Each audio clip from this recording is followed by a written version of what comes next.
नमस्कार दोस्तों, स्वागत है आप सभी का हिंदी साहित्य वैकल्पिक विषय की क्लास में। आज हम लोग यूपीएससी मेंस में वैकल्पिक विषय में जो हिंदी लिटरेचर का पेपर है उसको हम लोग डिस्कस करने वाले हैं। और आज हम लोग पेपर 2 से डिस्कस करने वाले हैं। पेपर 1 को अगली क्लास में डिस्कस करेंगे। आज हम लोग ये भी समझेंगे कि जो हम लोग पढ़ रहे हैं क्या उसकी सार्थकता है या नहीं, किस तरह से सीधे सीधे प्रश्न हमारे नोट्स हमारी क्लासेस से आ रहे हैं उसको भी देखेंगे, और आगे की रणनीति क्या होनी चाहिए और हम लोगों को किस तरह से समझना चाहिए, किस तरह से पढ़ना चाहिए उसको भी समझेंगे। आप जानते हैं कि वैकल्पिक विषय में 8 प्रश्न होते हैं, जिसमें पहला और 5वां अनिवार्य होता है। उसके बाद आपको चूज करने का चांसेस मिलता है, ठीक है, कि पहला, दूसरा, तीसरा, चौथा ये 4 प्रश्न हो गए, और 5वां, 6वां, 7वां, 8वां ये 4 प्रश्न हो गए। और सब में 3-3 खंड होते हैं। दूसरे में 3 खंड आपको मिलेगा, तीसरे में 3 खंड आपको मिलेगा, चौथे में 3 खंड आपको मिलेगा, उसके बाद 6वें में 3 खंड, 7वें और 8वें ऐसे 3 खंड मिलेंगे, ठीक है। तो आपको चाहे पहले खंड से 3 प्रश्न कर लें और अंतिम खंड से 2 प्रश्न कर लें, या पहले खंड से 2 प्रश्न करें और अंतिम खंड से 3 प्रश्न करें, ऐसे आपको करना पड़ता है और आप सब जानते हैं, ठीक है। तो आइए देखते हैं पैटर्न कैसा है और किस तरह से प्रश्न पूछे गए हैं। मैंने आपको बताया था कि पेपर 2 में व्याख्या करने को आता है, एक पद्य की व्याख्या करने को आता है और एक गद्य की व्याख्या करने को आता है। पद्य की व्याख्या पहचानने में सरल होता है क्योंकि वहां ऐसे कीवर्ड्स आपको मिल जाएंगे जिससे आप पहचान पाएंगे कि हां ये यहां से लिया गया है, इसके रचयिता ये है। पहले ही प्रश्न का पहला ही पद्य देखिए, पहले का ए, काहे को रोकत मारक सूधो। सूधो आ गया तो आप सीधा पहचान पाएंगे कि गोपी उद्धव प्रसंग चल रहा है, ठीक है। अगर आप यहां से भी ना पहचान पाए तो आप देखिए, सूर मूर अक्रूर ले गए ब्याज निबेरत उधो, ठीक है, ये उधव आ गया, उसके बाद सूर आ गया। अब तो यहां से आपको पहचान मिल जाएगा कि हां सूरदास के भ्रमर गीत से लिया गया है, लेकिन हमारे में पूरा भ्रमर गीत नहीं है, उसके कुछ महत्वपूर्ण पदों का संकलन किया गया है और जिसको टाइटल दिया गया है क्या, भ्रमर गीत सार। और इसके संपादक कौन है, आचार्य रामचंद्र शुक्ल जी हैं, ठीक है। तो हम लोगों को संदर्भ में यह लिखना होगा। उसके बाद प्रसंग में हम लोग ये बता देंगे कि उद्धव गोपी संवाद से लिया गया है, और उसके बाद हम लोग व्याख्या कर देंगे। व्याख्या करने को क्या है कि गोपियां कह रही हैं कि हे उद्धव, इस प्रेम के मार्ग में, ऐसा प्रेम का मार्ग जो सीधा है, सरल है, उसको तुम अपने निर्गुण ब्रह्म की उपासना वाले मार्ग से क्यों रोक रहे हो। और निर्गुण ब्रह्म की उपासना का मार्ग हमने आपको भक्ति काल में बताया था कितना कठिन है, कितना बोझल है, उसमें रस नहीं है, काहे रोक रहे हो। फिर गोपियां कहती हैं, हे उद्धव, लगता है कि हमारे कार्यों में बाधा पहुंचाने के लिए तुमको कुब्जा ने भेजा है। अभी कुब्जा कौन है, श्री कृष्ण जहां चले गए हैं मथुरा, वहां caretaker, as a caretaker है कुब्जा। और गोपियां समझती हैं कि इनसे और श्री कृष्ण के बीच में प्रेम संबंध हो गया, तो गोपियां कुब्जा से जलती हैं। जैसे गोपियां किससे जलती हैं, बांसुरी से, तो ऐसे कुब्जा से भी जलती हैं। कै तुम सिखाए पठाए कुब्जा, कै कही श्याम घन जूध हो। मतलब क्या तुमको कुब्जा ने सिखा पढ़ाकर भेजा है कि जाओ परेशान करो, या श्री कृष्ण ने हमको परेशान करने के लिए तुमको भेजा है। ये निर्गुण वाली ब्रह्म की बात कर रहे हो, हम अपने प्रेम का सरस मार्ग क्यों छोड़ें। उसके बाद कहते हैं, वेद पुराण सुमृति सब ढूंढो, जूतिन जोग कहूं धो। एक बात बताओ उद्धव कि तुम वेद पुराण स्मृति आदि सब ग्रंथों में खोज कर देख लो कि क्या युवतियों के लिए योग साधना की बात कहीं की गई है, क्या लड़कियां योग साधना करेंगी। ऐसा नहीं करती हैं, कोई भी वेद पुराण में ऐसा नहीं कहा गया है। ताको कहां परेखो की जो जानत छाछ न दूधो। और हम लोग उसका क्या विश्वास करें जो मट्ठा और दूध के अंतर को भी नहीं समझ पाता, ठीक है। ताको कहां परेखो की जो जानत छाछ ना दूधो, मतलब ना वो छाछ जानता है क्या है और ना दूध जानता है क्या है, स्पष्ट हो रही बात। उसके बाद गोपियां कहती हैं, सूर मोर अक्रोर ले गए ब्याज निबेरत उधो। गोपियां कहती हैं कि देखो, हमारे जो मूलधन स्वरूप श्री कृष्ण थे, ठीक है, हमारे जो श्री कृष्ण थे और बलराम थे, उनको तो अक्रूर जी ले गए, और अब तुमको यहां ब्याज वसूलने के लिए भेजा गया है क्या। क्या तुम यहां ब्याज वसूलने आए हो हमसे, ब्याज निबेरत उधो, क्या ब्याज वसूलने आए हो। तो ये थी इसकी शाब्दिक व्याख्या। अब आगे चलते हैं। उसके बाद आप इसमें विशेष बता सकते हैं, इसका विशेष क्या है, ठीक है, और ये विशेष जर्नल तौर पे है, जहां आप करंट से रिलेट कर पाए उसको आप करंट से रिलेट कर देंगे। अभी आपको मैं बताता हूं कहां पे। उसके बाद देखिए प्रश्न आ रहा है, धूत कहो अवधूत कहो रजपूत कहो जुलाहा कहो कोऊ, काहे की बेटी से बेटा न ब्याहप, काहे की जाति बिगाड़ो न सोऊ, तुलसी सर नाम गुलाम है राम के, जाकौ रुचे सुकुछो होऊ, मांगे के खैबो मसीत को सोइबो, लेबो को एक ना देबो को दो। ठीक, तुलसीदास की रचना है, हम सब जानते हैं, क्योंकि कीवर्ड क्या है, तुलसी, ठीक है, कीवर्ड क्या है? तुलसी। ये देखिए तुलसी, तो हम समझ जाएंगे कि तुलसीदास की रचना है। पहली बात, व्याख्या पहचानना आसान है। लेकिन तुलसीदास के रामचरितमानस से ली गई है या कवितावली से? आप सबने रामचरितमानस पढ़ा है, तुलसीदास का ये रूप देखने को नहीं मिलेगा आपको रामचरितमानस में। वहां समन्वयवादी प्रकृति की बात की गई है और तुलसीदास ने वहां सभी चीजों का समन्वय किया है। लेकिन जब आप कवितावली में आएंगे तुलसीदास की, तो वहां तुलसी का एक उग्र रूप आपको देखने को मिलेगा। क्यों? क्योंकि तुलसीदास गरीबी से जूझ रहे हैं, ठीक है, गरीबी से जूझ रहे हैं, उनके पास खाने को नहीं है, लेकिन फिर भी लोग उन पर कुछ ना कुछ जो लांछन लगाते हैं, कुछ ना कुछ जो दोषारोपण करते हैं, उससे तुलसीदास जी क्रुद्ध हो जाते हैं। और एक बात और बताऊं आपको कि मार्क्सवादियों की नजर में जो कवितावली है उसकी बहुत ज्यादा इज्जत है। क्यों? क्योंकि इसमें गरीबी की बात की गई है, शोषण की बात की गई है, ठीक है। और मार्क्सवादी वही देखते हैं कि जहां गरीबी की बात की गई हो, जहां शोषण की बात की गई हो, तो आप इससे रिलेट कर सकते हैं, ठीक है। और आप इसमें सांप्रदायिक सौहार्द का भी जिक्र कर सकते हैं। देखिए इसमें क्या कर रहे हैं, मांगे के खइबो मस्जिद के सोइबो, ठीक है, मतलब राम जी की भक्ति कर रहे हैं लेकिन सोएंगे कहां? मस्जिद का मतलब होता है मस्जिद। राम जी की भक्ति कर रहे हैं और मस्जिद में सो रहे हैं। तो यहां सांप्रदायिक सौहार्द का भी जिक्र कर सकते हैं आप। किसमें? विशेष में। जब आप विशेष लिखेंगे तो आप इस पंक्ति को स्पेशली कोट कर सकते हैं और आप वर्तमान परिदृश्य से जोड़कर दिखा सकते हैं कि वर्तमान परिदृश्य में सांप्रदायिक सौहार्द की कितनी आवश्यकता है। स्पष्ट वाली बात, इस तरह से आपको कनेक्ट करना है।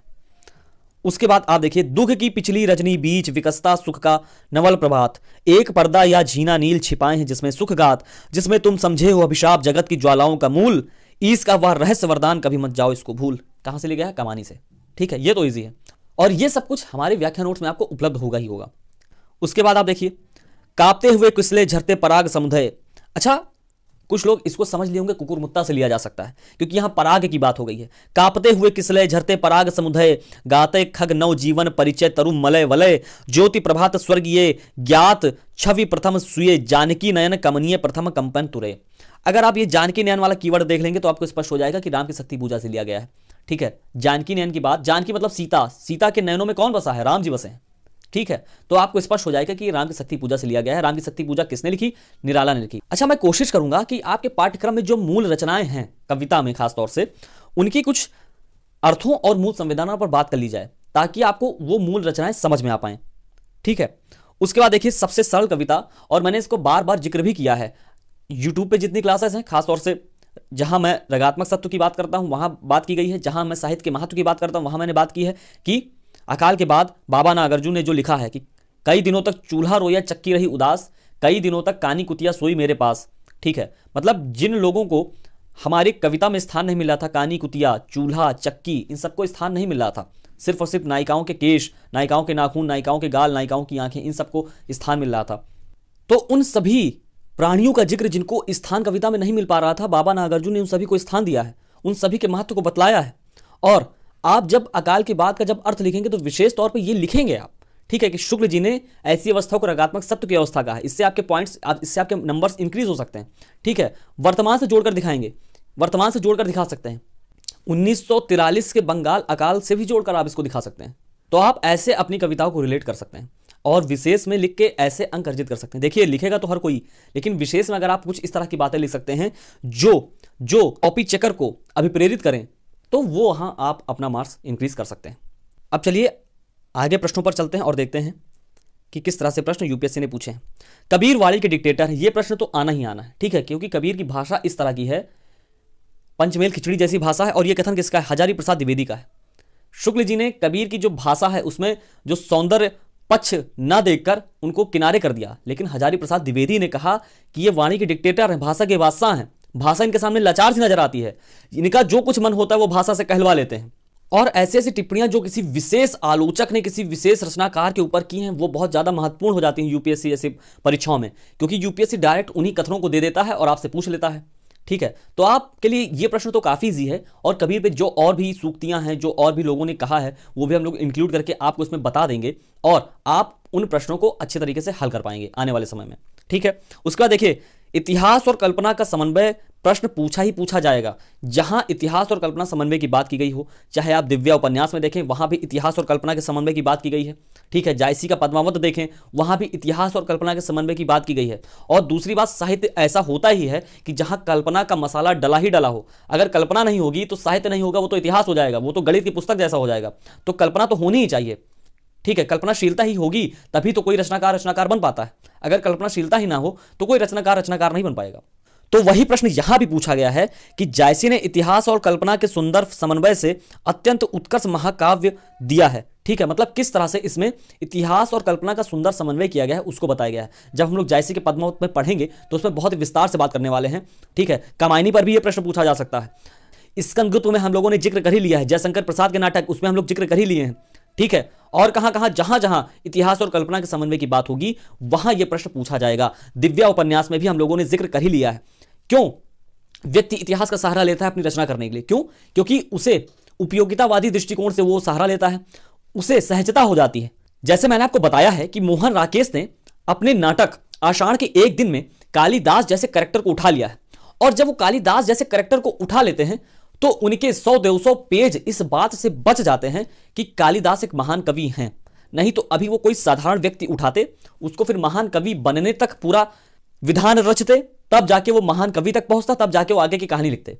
जैसे अभी आपको क्रिकेट पर कोई डॉक्यूमेंट्री बनानी हो, ठीक है, तो मान लीजिए हमने कपिल देव को ले लिया या सचिन तेंदुलकर को ले लिया या कोई भी अच्छे प्लेयर को ले लिया, और जब हम उसको उठा लेंगे, उस कैरेक्टर को उठा लेंगे, तो हमें यह बात आसानी से बता पाएंगे कि अब हम क्रिकेट की डॉक्यूमेंट्री पर फिल्म बनाने जा रहे हैं, या भारतीय क्रिकेट ने किस तरह से समय के साथ इवॉल्व किया और भारतीय क्रिकेट किस तरह से इतने अच्छे स्तर तक पहुंचा उसको बताने जा रहे हैं। तो हम लोगों को आसानी हो जाती है, और यही होता है उपयोगितावादी नजरिया। उपयोग करते हैं हम, इतिहास का सहारा लेते हैं, ना कि पूरा इतिहास लिखते हैं।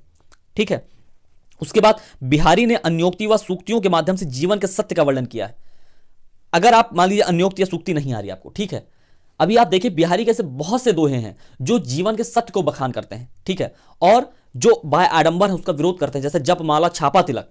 ठीक है, मतलब तिलक लगाने से और माला करने से ईश्वर की प्राप्ति नहीं होती है। जब तक आप अपने हृदय के फाटक को नहीं खोलते हैं और ईश्वर को बसाते नहीं है, तब तक आपको ईश्वर की प्राप्ति नहीं होती।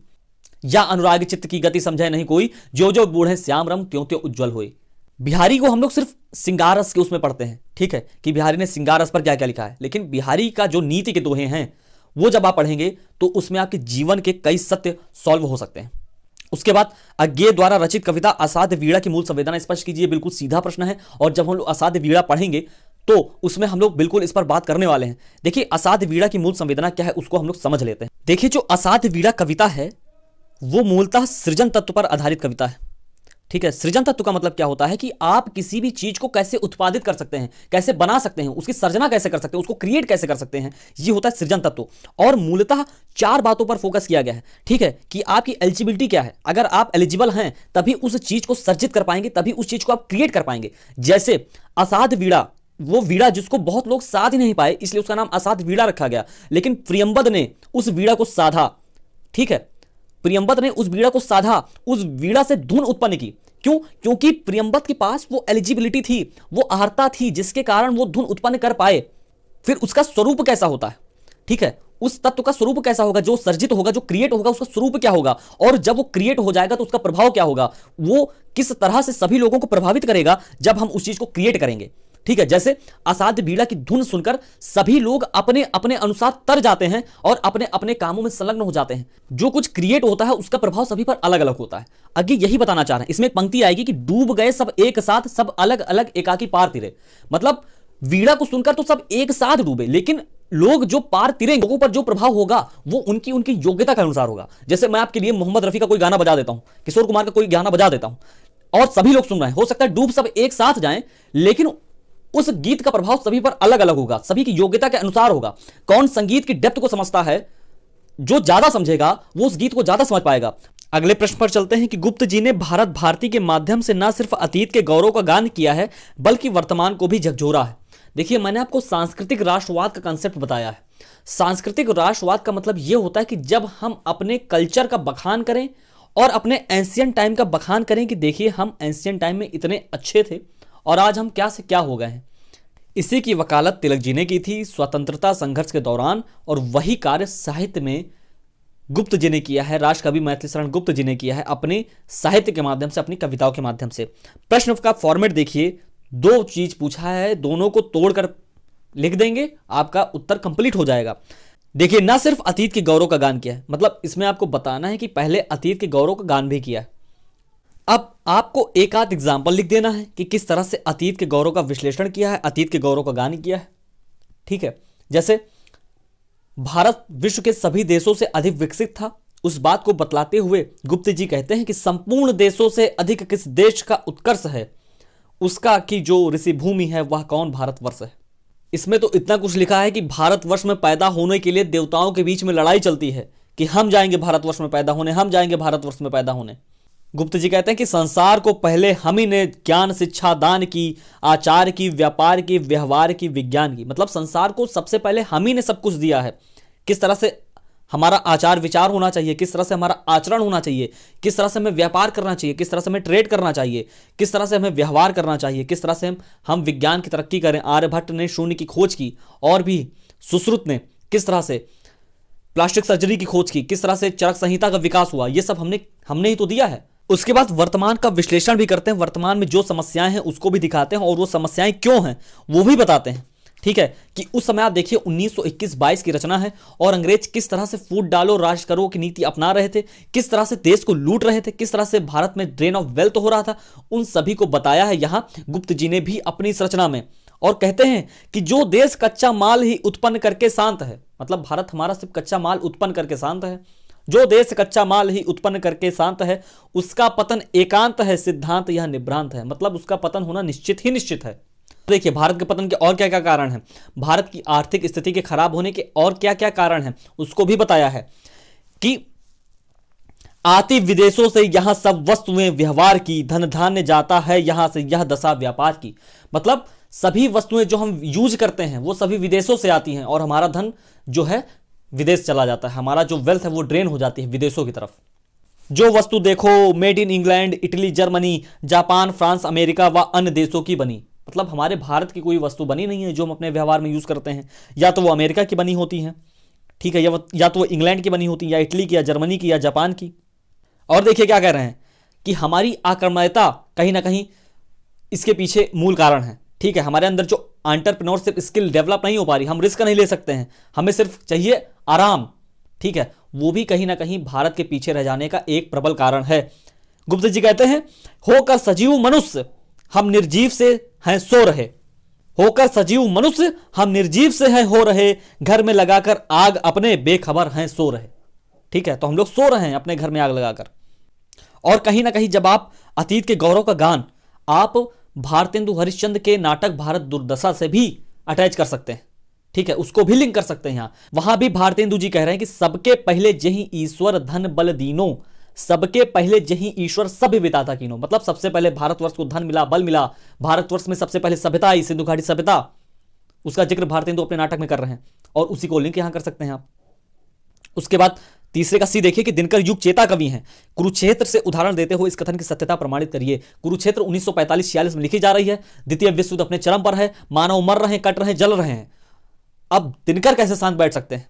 ठीक है, भारत के ऊपर भी आर्थिकी चोट किस तरह से हो रही है, बंगाल में अकाल पड़ चुका है, तो दिनकर भी कहीं ना कहीं मानव मूल्यों में जो ह्रास हो रहा है, मानव मूल्य सिर्फ और सिर्फ यूटिलाइज करते हुए देखे जा रहे हैं, मानव को सिर्फ यूटिलाइजेशन के दृष्टि से देखा जा रहा है, तो दिनकर कैसे शांत बैठ सकते हैं? और उन्होंने कुरुक्षेत्र रची कि किस तरह से युद्ध में सब कुछ बर्बाद हो जाता है। ठीक है, यहां आप साहिर का भी जिक्र कर सकते हैं, साहिल लुधियानवी की नज्म का भी जिक्र कर सकते हैं कि युद्ध तो स्वयं में ही एक मसला है, इसको भी आप कनेक्ट कर सकते हैं। ठीक है, देखिए आप जितना पढ़ेंगे उतना ही आप कनेक्ट कर पाएंगे, जितना अच्छे से, जितना डीप में आप पढ़ेंगे उतना ही आप अच्छे से कनेक्ट कर पाएंगे, और अच्छी अच्छी चीजों को सुनेंगे उतना ही अच्छे से आप कनेक्ट कर पाएंगे।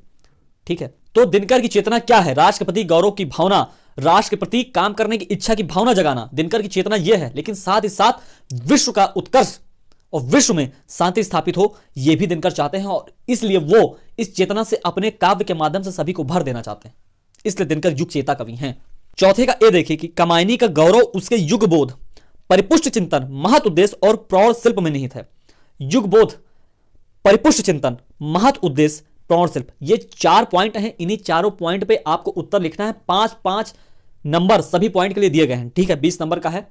ठीक है, तो आप डिवाइड कर लीजिए, 5 नंबर सभी के लिए है। तो युग बोध मतलब 1935-36 में जो कुछ हो रहा था, क्या वो कमायनी के माध्यम से दिख रहा है? बिल्कुल दिख रहा है। किस तरह से वो जो संस्कृति है पूंजीवाद भारत में स्टैब्लिश हो रहा था, और किस तरह से उपभोक्तावादी संस्कृति अपने पैर पसार रही थी भारत में। और उपभोक्तावादी संस्कृति का आप मतलब जानते हैं कि किस तरह से हम सिर्फ और सिर्फ यूटिलाइज करें, कितना उपभोग करें, सिर्फ और सिर्फ उसका मतलब यही है कि हम कितना कंज्यूम कर सकते हैं। और सोचिए जो इकोनॉमी सिर्फ कंज्यूम करने पर आधारित होगी, वो हमारे पर्यावरण के साथ क्या खिलवाड़ करेगी, वो हमारे प्राणी जगत के साथ क्या खिलवाड़ करेगी, उसके मूल्यों का क्या प्रभाव रहेगा, ठीक है, उसके कितने मूल्य कितने खराब हो जाएंगे कि हम तुमको सिर्फ कैसे यूज करें, हम तुम्हारा कैसे उपभोग करें, तुमको हम कैसे गिरा के ऊंचे बने, सिर्फ और सिर्फ इसका मतलब यही है। वहां सिर्फ और सिर्फ कंपटीशन है, ठीक है। जबकि प्रसाद जी कहते हैं समरसतावाद, मतलब सभी को साथ लेकर चलो, ठीक है। औरों को हंसते देखो मनु, हंसो और सुख पाओ, अपने सुख को विस्तृत कर लो, सबको सुखी बनाओ, श्रद्धा कहती है मनु से, ठीक है। तो युग बोध, परिपुष्ट चिंतन, समरसतावाद का दर्शन, आनंदवाद का दर्शन, ठीक है, मतलब सुख और दुख से ऊपर उठ जाना, आनंद की स्थिति में पहुंच जाना, यह है आनंदवाद का दर्शन। जब तक हमारे मन, मस्तिष्क और हृदय में एकात्मक भाव स्टैब्लिश नहीं होगा, तब तक हम परेशान होते रहेंगे, ठीक है। आनंद की स्थिति में तभी पहुंचा जा सकता है जब हमारा मानव मन, मानव हृदय और मानव मस्तिष्क तीनों एक सीध में हो, ठीक है। जो हम दिल से सोचे वही कर पाए, तभी हम अपना उत्कर्ष कर पाएंगे, ठीक है। यहां आप देखिए, श्रद्धा मानव मन का प्रतीक है, मानव हृदय का प्रतीक है, ईड़ा मानव मस्तिष्क का प्रतीक है, और जो मनु है वो इन्हीं दोनों के बीच में झंगोले खाता रहता है। क्यों? क्योंकि वो आनंद की स्थिति में नहीं पहुंच पाता, और जब वो आनंद की स्थिति पर पहुंच जाता है, जैसे श्रद्धा है और बाद में मनु भी पहुंच गया है, तो फिर उनको सुख और दुख सताते नहीं। महत उद्देश्य, मानवतावाद का उद्देश्य लेकर चले हैं प्रसाद जी, ठीक है, कि किस तरह से मानव संसार में मानव मूल्यों का उत्कर्ष किया जा सके, और किस तरह से सभी प्राणियों को संरक्षित किया जा सके, सभी प्राणियों को खुश किया जा सके, उसका भी विचार लेकर प्रसाद जी चले हैं। जैसे एक एग्जाम्पल मैं आपको बताता हूं, वे प्राणी जो बचे हुए हैं इस अचला जगती के, इनके कुछ अधिकार नहीं क्या, ये सभी हैं फीके, मतलब इनके कोई अधिकार नहीं है, मां पृथ्वी पर सभी का बराबर अधिकार है। प्रसाद जी यही समझाना चाहते हैं, ठीक है। और प्रौढ़ शिल्प तो आप लिख ही लेंगे, किस तरह से इसका रस है, किस तरह से अंगीरस है, ठीक है, किस तरह से इसकी महाकाव्यात्मकता है, ये भी आप लिख लेंगे। उसके बाद चौथे का भी देखिए कि मुक्तिबोध की कविता ब्रह्म राक्षस में अंतःस्यूत फैंटेसी को व्याख्यायित कीजिए।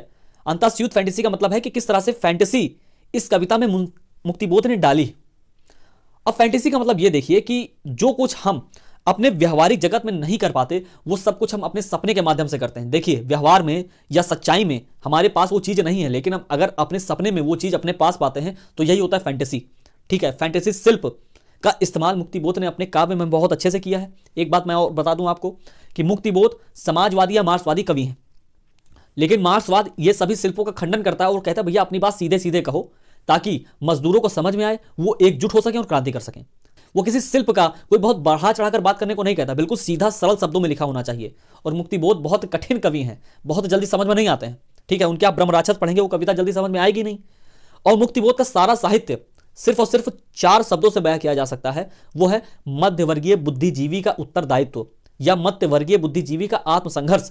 और इसी आत्मसंघर्ष में मुक्तिबोध जूझ रहे हैं। वो समाज में समाजवाद स्टैब्लिश करना चाहते हैं, वो समाज में सभी को बराबर करना चाहते हैं, विषमताओं को खत्म करना चाहते हैं, लेकिन उनके पास वो ताकत नहीं है, उनके पास वो आर्थिक स्थिति नहीं है कि वो समाज में ये चेंज ला सकें। इसलिए वो आत्मसंघर्ष से जूझ रहे हैं लगातार। हरिजन गाथा कविता की मूल संवेदना, हरिजन गाथा को लिखा है बाबा नागार्जुन ने, और इसकी मूल संवेदना हरिजनों के प्रति संवेदनशीलता, सहानुभूति की बात है। और इसको जब हम लोग हरिजन गाथा पढ़ेंगे तो बहुत ही डिटेल में पढ़ने वाले हैं। अब आते हैं सेक्शन बी के 5वें के ए में, कि अंधकार का आलोक से, असत का सत से, जड़ का चेतन से, और बाह्य जगत का अंतर जगत से संबंध कौन कराती है? कविता ही ना। जिसने मूल टेक्स्ट को अच्छे से पढ़ा होगा वही समझ पा सकता है, नहीं तो लोग भूल जाएंगे और लोग समझेंगे कि कविता क्या है। जहां इस छात्र ने गलती की है कि शुक्ल जी के निबंध कविता क्या से लिया गया, ऐसा नहीं है। यह लिया गया कहां से? जयशंकर प्रसाद के नाटक स्कंदगुप्त से। एक बात मैं आपको बताता हूं, व्याख्या वहां ज्यादा इंपॉर्टेंट हो जाती है, वहां से ज्यादा पूछा जा सकता है जब कोई गद्य खंड अपनी रचना की मूल प्रकृति से भिन्न होता है। जैसे मैं आपको बताता हूं, गोदान आप पढ़ेंगे, किसान की समस्या की बात की जाएगी, गरीबी की बात की जाएगी, शोषण की बात की जाएगी, लेकिन बीच बीच में जब आप मेहता मालती संवाद पढ़ेंगे, ठीक है, मिस्टर मेहता मालती संवाद पढ़ेंगे, तब आपको वहां छायावादी प्रभाव नजर आएगा। बहुत बड़ी बड़ी दार्शनिक बातें की जाएंगी, बहुत ऊंची ऊंची बातें की जाएंगी, तो आप देखेंगे अरे यार अभी तो गरीबी शोषण की बात चल रही थी, अचानक से इस तरह की बातें, बड़ी बड़ी बातें की जा रही हैं, तो लगेगा कि हाँ यहां से प्रश्न बन सकता है, और वहीं से यूपीएससी प्रश्न बनाती है। तो ये लिया गया है स्कंदगुप्त से। अब दूसरा देखिए, प्रेम में कुछ मान भी होता है, कुछ महत्व भी। श्रद्धा तो अपने को मिटा डालती है और अपने को मिट जाने को ही अपना इष्ट बना लेती है। प्रेम अधिकार करना चाहता है, जो कुछ देता है उसके बदले में कुछ चाहता भी है। अब बहुत लोग समझेंगे कि श्रद्धा और भक्ति से लिया गया है, शुक्ल जी के निबंध से, लेकिन ऐसा नहीं है। मैंने आपको बताया था मेहता मालती संवाद गोदान में बहुत इंपॉर्टेंट है व्याख्या की नजर से, और देखिए उसी की व्याख्या उठा के पूछी गई है, और यह लिया गया गोदान से, मेहता मालती संवाद से। उसके बाद 5वें का सी देखिए, जो जल्दी लोग नहीं समझ पाएंगे आया कहां से, कि विधाता की सृष्टि में मानव ही सबसे बड़ा शक्तिशाली है, उसको पराजित करना असंभव है, प्रचंड शक्तिशाली बमों से भी नहीं, पागलों, आदमी आदमी है, गिनिपिग नहीं, सवारी ऊपर मानुष सत्य। कहां से लिया गया? मैलांचल से। ठीक है, मैंने आपको बताया मैलांचल मेरीगंज की समस्याओं को दिखाया है, उसमें किस तरह से पूर्वी हिंदी की बात की गई है, किस तरह से जो पूर्वी उत्तर प्रदेश और बिहार के आसपास की हिंदी बोली जाती उस तरह से वो उपन्यास रचा गया, उस भाषा शैली में उपन्यास रचा गया है। फणीश्वर नाथ रेणु ने इसको रचा है। और अगर आप देखें तो यहां शुद्ध हिंदी आ गई अचानक से, तो लोग समझेंगे अरे यार मैलांचल से कहां हो सकता है, लेकिन यूपीएससी यहीं फंसाती है। और मैलांचल के जो अंतिम कुछ पेज हैं वो व्याख्या के लिए बहुत ज्यादा इंपॉर्टेंट है, और वहीं से उठा के पूछा गया है कि विधाता की सृष्टि में मानव ही सबसे बड़ा शक्तिशाली। पांचवें का डी देखिए, इस साहित्यकार का लक्ष्य केवल महफिल सजाना और मनोरंजन का सामान जुटाना नहीं है, उसका दर्जा इतना ना गिराइए, वह देशभक्ति और राजनीति के पीछे चलने वाली सच्चाई भी नहीं है, बल्कि उसके आगे मशाल दिखाती हुई चलने वाली सच्चाई है। कहां से लिया गया है? निबंध निलय के एक निबंध साहित्य का उद्देश्य लिया गया है, जिसके रचनाकार हैं प्रेमचंद जी। ठीक है, वहां से उठाया गया है ये। और लास्ट देखिए कि जिसे तुम नाश कहती हो वह केवल परिवर्तन है, अमरता का अर्थ है अपरिवर्तन। कल्पना करो संसार में कोई भी परिवर्तन ना हो, उस संसार में क्या सुख और आकर्षण होगा। ये जो है उपन्यास दिव्या से लिया गया है, और इसकी रचना की है, इस उपन्यास की रचना की है यशपाल जी ने।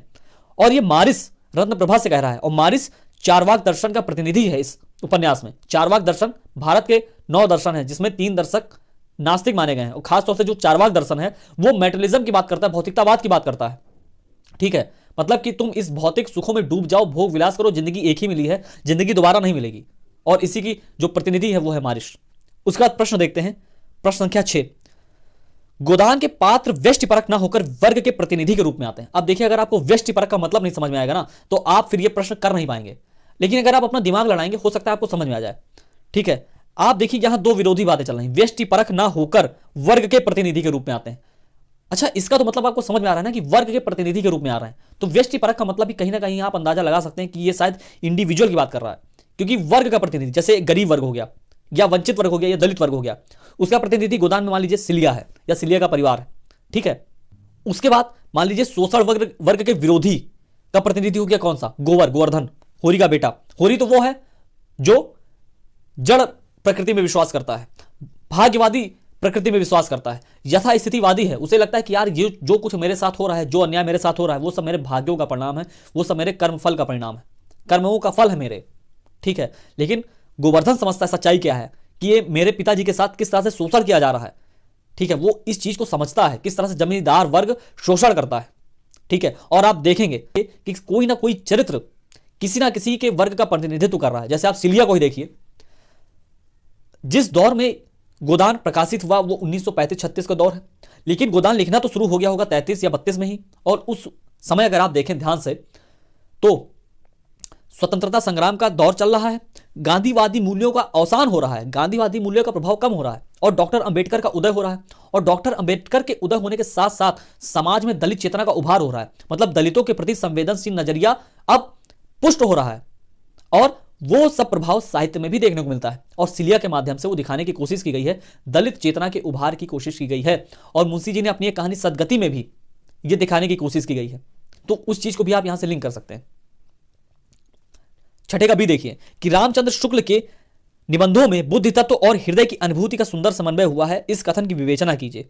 ठीक है, अब जैसे रामचंद्र शुक्ल के निबंध, 2 निबंध हैं आपके सिलेबस में, उनकी पुस्तक है चिंतामणि, उसमें उनके निबंधों का संकलन है, और 2 निबंध आपके सिलेबस में है, एक है कविता क्या है, एक है श्रद्धा और भक्ति। ठीक है, या तो वहां से प्रश्न पूछ लिया जाता है, और या तो सिर्फ और सिर्फ एक प्रश्न पूछा जाता है, वो यही है, बार बार यही पूछा जाता है कि रामचंद्र शुक्ल के निबंध हृदय परक है या बुद्धि परक, और वही पूछ लिया गया है कि बुद्धि तत्व और हृदय की अनुभूति का सुंदर समन्वय हुआ है। ठीक है, मतलब रामचंद्र शुक्ल के निबंधों में बुद्धि तत्व की प्रधानता देखने को मिलेगी और भावना भी देखने को मिलेगी। और ये जब हम लोग शुक्ल जी के निबंधों पर आएंगे तो बहुत ही विस्तृत व्याख्या करने वाले हैं।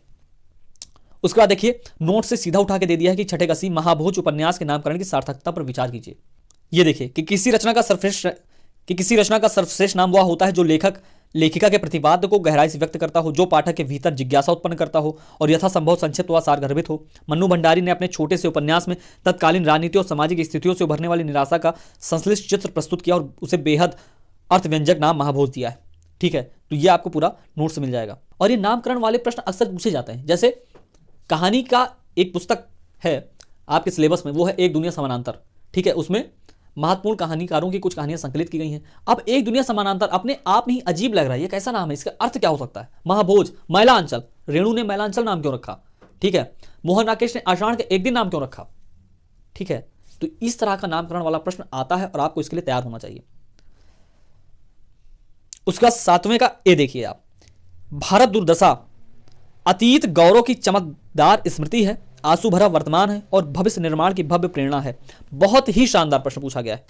3 सेगमेंट हैं इस प्रश्न में, तीनों को तोड़ लीजिए और लिख दीजिए, आपका काम कंप्लीट हो जाएगा। देखिए, अतीत गौरव की चमकदार स्मृति है, जैसा कि गुप्त जी ने अपनी रचना भारत भारती में किया है, वहां से आप लिंक करेंगे कहां? भारतेंदु हरिश्चंद्र को। कहेंगे कि सबके पहले जही ईश्वर धन बल दीनो, मैंने भी आपको बताया। ठीक है, वो सब उदाहरण पेश करेंगे। आंसू भरा वर्तमान है, मतलब वर्तमान हमारा कितना द्रवित है, कितना दुखी है, कौन कौन सी समस्याएं हमारे वर्तमान में हैं जो हमारे वर्तमान को खराब कर रही हैं, उसको भी लिखेंगे। किस तरह से आलसी हमारा समाज होता चला जा रहा है कि अजगर करे ना चाकरी, पंछी करे ना काम, दास मलुका कह गए सबके दाता राम। मतलब आपको मेहनत नहीं करनी है, बस आपको लगता है कि हाँ भगवान हमें पेट भर का खिला देगा। हमारा समाज ये सोचने लगा है, उस समय का समाज। ठीक है, और आज का समाज भी कहीं ना कहीं ये जो मूल है ये अभी भी हैं, बचे हुए हैं। बहुत लोग आक्रमण हो गए हैं। किस तरह से मदिरा, मदवा पीले पागल, किस तरह से मदिरा हमारे समाज को खराब कर रही है। मदवा पीले पागल जीवन बीत तो जात, बिनु मधु जगत सार कछुनाही मान हमारी बात। मतलब सब कुछ मदिरा ही मदिरा है और लोग इसी नशे में धुत हो चुके हैं और आक्रमण हो चुके हैं और भारतवर्ष की उन्नति कहीं ना कहीं रुक रही है। और भविष्य निर्माण की भव्य प्रेरणा है, और भविष्य के निर्माण के मतलब हम अपना भविष्य कैसे संवार सकते हैं उसका भी संकेत भारतेंदु जी ने अपने निबंध में दिया है। भविष्य निर्माण की भव्य प्रेरणा यही है कि जब तक भारत के 20 करोड़ सुत, उस समय भारत जनसंख्या 20 करोड़ थी, जब तक भारत के 20 करोड़ लोग एक साथ मिलकर तरक्की की प्रयास नहीं करेंगे तब तक भारत वर्ष की उन्नति नहीं हो सकती। ठीक है, और देखिए इस प्रश्न को हम लोगों ने बिल्कुल बहुत अच्छे से डिस्कस किया है। हम लोगों ने समझा था कि भारत की दुर्दशा, उसके कारण क्या क्या है। ठीक है, कि अंग्रेजी राज के कारण कौन कौन सी समस्याएं उत्पन्न हो रही है, धन बहिर्गमन हो रहा है, टैक्स हो रहा है, महंगाई हो रही है। ये उस समय के वर्तमान के आंसू हैं, इसको आप इस तरह से लिखेंगे। ठीक है, फिर समाधान देखिए कि 20 कोटि सुत विकास की चेतना से युक्त होकर कर्मशील हों, विद्या की उन्नति करें, कला सीखें, जिससे भारत की वास्तविक उन्नति होगी। तब जाके ये है भविष्य निर्माण की भव्य प्रेरणा। उसके बाद देखिए, प्रसाद जी के नाटक ना सुखांत है ना दुखांत बल्कि वे प्रसादांत हैं, इस कथन पर अपनी सहमति असहमति व्यक्त करिए। और इसको भी हम लोगों ने डिस्कस किया था अपने लेक्चर में, मैं आपको स्लाइड दिखा देता हूं। ये देखिए, स्कंदगुप्त ना सुखांत नाटक है ना दुखांत बल्कि प्रसादांत नाटक है। देखिए, सुखांत नाटक वो होता है जब जो नायक है वो फल को प्राप्ति कर सके। स्कंदगुप्त के लिए फल की प्राप्ति क्या थी? देवसेना, जो उसको नहीं मिल सकी। ठीक है, तो सुखांत तो नहीं है लेकिन दुखांत भी नहीं है कि बहुत ज्यादा दुख, बहुत ज्यादा द्रवित चेतना से जो पाठक वो भर नहीं पा रहा है। ठीक है, वहां जो देवसेना है बहुत ही अच्छे मूल्यों के लिए स्कंदगुप्त से विवाह नहीं कर रही है, वो अपने आप को किसी बंधन में नहीं बांध रही है, और यहां हावी हो जाता है प्रसाद जी का दर्शन, इसलिए वो प्रसादांत है। सुख और दुख से परे आनंद की स्थिति है, प्रसाद का दर्शन हावी हो जाता है। ठीक है, आनंदवाद का दर्शन उनको स्थापित करना था, और आनंदवाद तभी आ पाएगा जब आप सुख और दुख से ऊपर उठ जाएंगे। और उसके बाद गांधीवादी विचारधारा के आलोक में बावन दास के चरित्र का विश्लेषण करिए। बावन दास का चरित्र कहां से लिया गया है? उपन्यास मैला अंचल से। किसकी रचना की है? फणीश्वर नाथ रेणु ने। बावन दास की मृत्यु हो जाती है। ठीक है, बावन दास को मार दिया जाता है। गांधीवादी विचारों से युक्त तो है ही है, किस तरह से अहिंसा की बात करता है, किस तरह से और बाकी बातें करता है, गांधी जी के पथों का सहारा लेता है, लेकिन अंत में मृत्यु ये दिखाती किस तरह से गांधीवादी मूल्य वर्तमान परिदृश्य में मौत के घाट उतारे जा रहे हैं, उनका किस तरह से ह्रास हो रहा है। इस कंक्लूजन पर आप अपनी ये बात लिखेंगे। उसके बाद देखिए, मल्लिका की अनन्यता एवं सात्विक प्रेम आषाढ़ का एक दिन की महती उपलब्धि है, उसके चरित्र में भारतीय आदर्श ललना साकार हो उठी है, इस कथन की तर्क संगत मीमांसा कीजिए। 20 नंबर का प्रश्न पूछा है। देखिए, एक बात मैं आपको बताऊं, हिंदी साहित्य में स्कोप होता है कि आप प्रश्न सही से छोड़ पाए। ठीक है, अन्य प्रश्न पत्रों में इतना स्कोप नहीं होता है। क्यों? क्योंकि कहीं ना कहीं वो प्रश्न फंस जाता है बाद में, जो आपको आता रहता है। ठीक है, इसलिए आप छोड़ सकते हैं। जैसे आप अगर ये प्रश्न ना लिख पाए तो आप बाकी प्रश्न कर सकते हैं, बाकी खंड से उठा सकते हैं। ठीक है, लेकिन हम इसको समझेंगे कि मल्लिका की अनन्यता एवं सात्विक प्रेम आषाढ़ के एक दिन की महती उपलब्धि है। देखिए, अगर आपको ललना नहीं समझ में आता ना, छोड़ दीजिए। आपको सिर्फ ये समझना है कि भारतीय आदर्श ललना स्वीकार हो उठी है, मतलब भारतीय आदर्श की बात की जा रही है। भारतीय आदर्श स्त्री समझ लीजिए, आप इसको ऐसा समझ लीजिए। और स्त्री की प्रति जब हम सोचते हैं तो हमारे इमेज में यह आती है एकात्मक भाव, एकात्मक प्रेम। ठीक है, किस तरह से वो लालन पालन करती है, किस तरह से ख्याल रखती है, वो सब बात आती है। ठीक है, किस तरह से अपने को, अपने स्वत्व को मिटाकर दूसरे को जीवित करती है, यह है भारतीय आदर्श स्त्री। और उसी का इमेज यहाँ मलिका में देखने को मिला है कि किस तरह से वो अपने को मिटाकर कालिदास को ऊपर उठता हुआ देखना चाह रही है। ठीक है, वो कहती है कि ठीक है, मैं तुम्हारे रास्ते में नहीं आऊंगी कालिदास, जाओ शासन करो, साम्राज्य स्थापित करो, जो करना है करो, मैं तुम्हारे रास्ते में नहीं आऊंगी। ठीक है, और किस तरह से आप ये भी देखिए अस्तित्ववादी प्रभाव मलिका पर देखने को मिलेगा आपको, लेकिन यहां अस्तित्ववाद का जिक्र नहीं करना है। देखिए आप पूरा पेपर देखिए, कोई दर्शन आया नहीं आया, ठीक है, सिर्फ आपको कीवर्ड्स इस्टेब्लिश करना है, कीवर्ड्स इंक्लूड करने हैं अपने आंसर में और आपका काम हो जाएगा। आप अगर दर्शन पढ़ने में ही 3-3 4-4 दिन बिता देंगे तो आप अपने समय को खराब कर रहे हैं। ठीक है, इसलिए हम अपनी क्लासेस को टू द पॉइंट रखते हैं, बिल्कुल टू द पॉइंट, कि आपको बस वहीं से आ जाए और वहीं से आप लिख लें, वहीं से आपका काम चल जाए, फालतू इधर उधर की बात नहीं की जाए। ठीक है, उसके बाद देखिए सीधा प्रश्न पूछ लिया है कि साहित्य जन समूह के हृदय का विकास है, निबंध की तात्विक समीक्षा कीजिए। ये निबंध निलय से उठाया गया है और ये आपको नोट्स में मिल ही जाएगा। उसके बाद चीफ की दावत एक बार फिर से पूछ लिया गया है। चीफ की दावत मध्यवर्गीय अवसरवादिता और मानवीय मूल्यों के विघटन का जीवंत दस्तावेज है, इस कथन की विवेचना करिए। उठाया गया एक दुनिया समानांतर से, चीफ की दावत भीष्म साहनी ने रचा है। ठीक है, और किस तरह से उसमें मध्यवर्गीय अवसरवादिता और मानवीय मूल्यों का विघटन, ठीक है, उसमें एक माँ है, अपने बेटे को इतना चाहती है, इतना प्यार करती है, लेकिन वो बेटा अपनी सिर्फ तरक्की के लिए अपनी माँ को किस तरह से अपने बॉस के सामने बेइज्जत करता है, किस तरह से उसको नचवाता है, उसका बॉस किस तरह से नचवाता है, लेकिन फिर भी उस बेटे का दिल नहीं पिघल रहा है कि हमारे माँ का अपमान हो रहा है। अपनी माँ को एक बंद कमरे में रख देता है और कहता है कि खराटों की आवाज़ नहीं आनी चाहिए, लेकिन वो खर खर के खराटों की आवाज़ आती है। इससे उसका बेटा बहुत क्रुद्ध होता है, बहुत क्रोधित होता है और अपनी माँ को डांटता है। तो किस तरह से हमारे समाज में सिर्फ और सिर्फ अवसरवादिता के चलते मेरा प्रमोशन हो जाए, मेरी तरक्की हो जाए, बाकी किसी को स्तर डिटोरेट हो जाए, किसी का स्टेटस खराब हो जाए, चाहे वो मेरी माँ ही क्यों ना हो। ठीक है, हम अवसर पाते ही अपनी तरक्की कर लें। ठीक है, जिसे कहते हैं ना कि किसी के पीठ पर पैर रखकर अपनी तरक्की करना, वही अवसरवादिता को चीफ की दावत में भीष्म साहनी जी ने दिखाने की कोशिश की है। तो ये था पूरा पेपर, हम लोगों ने देखा किस तरह से पेपर आया है और हम लोगों ने उसका मूल्यांकन किया है। आज के लिए बस इतना ही, हम लोग मिलेंगे पेपर 1 के साथ। हृदय की गहराइयों से बहुत बहुत धन्यवाद। जय हिंद।